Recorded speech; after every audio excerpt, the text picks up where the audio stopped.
Edie Beans with the Little House of Beans. Today on Cooking with Edie, we will be making King's Hawaiian maple syrup breakfast casserole. That's a mouthful. This recipe stems from when I used to work a summer at the Hawaiian Bakery Roll Factory in Hilo, Hawaii. Unfortunately, I only lasted one day. I refused to say aloha.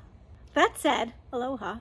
The recipe and the products you see us use here will be in the description below. If you don't already know, we do have a Facebook group called Omnia Stovetop Oven Fans.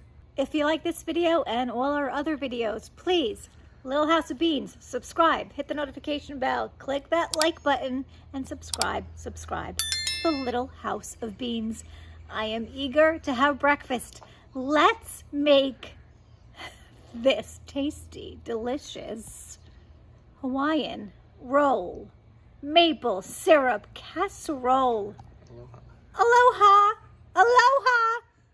Aloha. I didn't get my transfer Transfer? to Hawaii, the most sought after postal route of them all.